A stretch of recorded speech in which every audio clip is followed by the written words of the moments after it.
सभी को नमस्कार। मेरे चैनल पर आपका फिर से स्वागत है।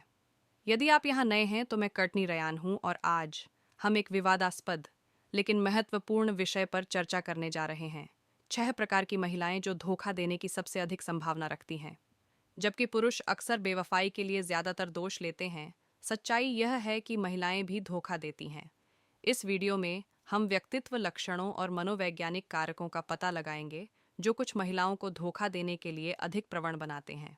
शुरू करने से पहले मैं स्पष्ट कर दूं, सिर्फ इसलिए कि किसी में ये लक्षण हैं, इसका मतलब यह नहीं है कि वह धोखा देगा। मानव व्यवहार और रिश्ते जटिल हैं और कुछ भी काला और सफ़ेद नहीं है। साथ ही रिकॉर्ड के लिए मैं व्यक्तिगत रूप से मानता हूं कि लिंग या परिस्थितियों की परवाह किए बिना धोखा देना कभी भी उचित नहीं है। 1. कम आत्मसम्मान और निर्भरता। कम आत्मसम्मान या मजबूत निर्भरता के मुद्दों वाली महिलाएं अक्सर निरंतर मान्यता और आश्वासन की लालसा रखती हैं। अगर वे किसी रिश्ते में भावनात्मक रूप से उपेक्षित महसूस करती हैं, तो वे कहीं और ध्यान आकर्षित कर सकती हैं। एक नैदानिक मनोवैज्ञानिक बताते हैं कि दीर्घकालिक संबंधों के लिए प्रयास की आवश्यकता होती है और जब उन्हें पोषित नहीं किया जाता है, तो लोग, विशेष रूप से आश्रित प्रवृत्ति वाले लोग, बाहरी ध्यान के प्रति अधिक संवेदनशील हो जाते हैं। यहाँ एक और कारक अलगाव है।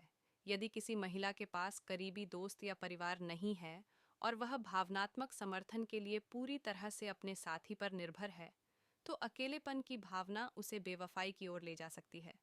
हालांकि मैं स्पष्ट कर दूं, धोखा देना कभी भी अकेलापन महसूस करने का उचित समाधान नहीं है। संवाद करना या रिश्ता छोड़ना हमेशा बेहतर विकल्प होता है। 2. आवेग नियंत्रण की कमी। आवेगशीलता एक प्रमुख लाल झंडा हो सकता है। कुछ व्यक्ति आवेग नियंत्रण के साथ संघर्ष करते हैं, जिससे उनके लापरवाह व्यवहार में शामिल होने की संभावना अधिक होती है, जिसमें बेवफाई भी शामिल है।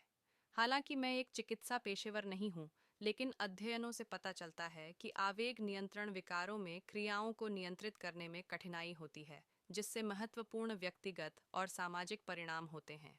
खराब आवेग नियंत्रण वाली महिला दीर्घकालिक परिणामों पर विचार किए बिना जल्दबाजी में निर्णय ले सकती है। वह सहजता, एड्रेनालाइन और तत्काल संतुष्टि पर पनप सकती है, जिससे उसके लिए उस समय प्रलोभन का विरोध करना कठिन हो जाता है। 3. नार्सिसिस्टिक प्रवृत्तियाँ। जबकि नार्सिसिस्ट शब्द का अक्सर अत्यधिक उपयोग किया जाता है, कुछ नार्सिसिस्टिक लक्षणों को धोखा देने की अधिक संभावना से जोड़ा गया है। इनमें अत्यधिक स्वार्थ, लगातार ध्यान देने की आवश्यकता और दूसरों के प्रति सहानुभूति की कमी शामिल है। विशेषज्ञों का सुझाव है कि नार्सिसिस्टिक प्रवृत्ति वाले लोग अक्सर यह मानकर धोखा देने को तर्कसंगत बनाते हैं कि उन्हें कम आंका गया है या उनकी उपेक्षा की गई है। वे खुद से कह सकते हैं, मेरा साथी मुझे वह ध्यान नहीं दे रहा है जिसके मैं हकदार हूँ, इसलिए मैंने इसे कहीं और ढूंढ लिया। चूंकि वे अपने कार्यों के भावनात्मक प्रभाव पर विचार करने के लिए संघर्ष करते हैं, इसलिए वे अक्सर बिना पछतावे के विश्वासघात को उचित ठहराते हैं।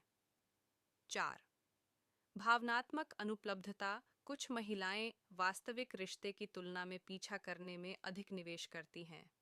भावनात्मक रूप से अनुपलब्ध व्यक्ति अक्सर प्रतिबद्धता से डरते हैं और जब चीज़ें गंभीर हो जाती हैं तो चिंतित हो जाते हैं। यह डर उन्हें आत्मविनाश की ओर ले जा सकता है, कभी कभी बेवफाई के माध्यम से। एक सामान्य पैटर्न, वे रिश्ते की महत्वपूर्ण घटनाओं, जन्मदिन, सालगिरह या यहाँ तक कि वैलेंटाइन डे जैसी छुट्टियों के आसपास धोखा देते हैं। अगर कोई व्यक्ति बचपन से ही गेम खेल रहा है, तो यह भावनात्मक अपरिपक्वता का संकेत हो सकता है। यही कारण है कि मैं हमेशा ऐसे लोगों से बचने पर जोर देता हूँ जो जोड़ तोड़ करने वाले व्यवहार में लिप्त रहते हैं। मन के खेल में लिप्त होना भावनात्मक अपरिपक्वता, असुरक्षा और इस बात का संकेत है कि कोई व्यक्ति स्वस्थ रिश्ते के लिए भावनात्मक रूप से उपलब्ध नहीं हो सकता है। जल्दी ऊब जाना। एक महिला जो आसानी से ऊब जाती है, वह भी एक संकेत हो सकती है। बहुत ज़्यादा खाली समय और कोई शौक, रुचि या सार्थक संबंध न होने के कारण लगातार मान्यता की तलाश हो सकती है। अगर वह मनोरंजन और ध्यान के लिए सिर्फ आप पर निर्भर है, तो हो सकता है कि जब आप उसे 24 घंटे 7 दिन नहीं दे पाएंगे, तो वह अंततः कहीं और देखने लगे। सोशल मीडिया अक्सर इसमें भूमिका निभाता है क्योंकि वह कई प्रशंसकों से सेल्फी और मनोरंजक डीएम पोस्ट करके बाहरी मान्यता की तलाश कर सकती है। कुछ लोग अहंकार बढ़ाने के लिए डेटिंग ऐप का भी सहारा लेते हैं क्योंकि वहाँ ध्यान और मान्यता बहुत ज़्यादा हो सकती है। विचार करने के लिए एक और बिंदु अत्यधिक सोशल मीडिया का उपयोग है। अगर वह अपना ज़्यादातर समय स्क्रॉल करने, अजनबियों से जुड़ने या डेटिंग ऐप्स पर बिताती है बजाय असल ज़िंदगी में दिलचस्पी और कनेक्शन बनाने के, तो वह रिश्ते से बाहर ध्यान आकर्षित करने की ओर ज़्यादा प्रवृत्त हो सकती है। हालांकि यह स्पष्ट करना ज़रूरी है कि सिर्फ इंस्टाग्राम होने का मतलब यह नहीं है कि कोई बेवफा है। किसी भी रिश्ते में सीमाएं और आपसी भरोसा अहम होता है। धोखेबाजी का इतिहास शायद सबसे स्पष्ट लाल झंडा बेवफाई का इतिहास है। कहावत एक बार धोखा देने वाला हमेशा धोखा देता है कुछ हद तक सच है। अध्ययनों से पता चलता है कि जो लोग पहले धोखा दे चुके हैं उनके दोबारा धोखा देने की संभावना 3 गुना ज़्यादा होती है। जबकि लोग बदल सकते हैं, पिछले व्यवहार की परिचितता कुछ लोगों के लिए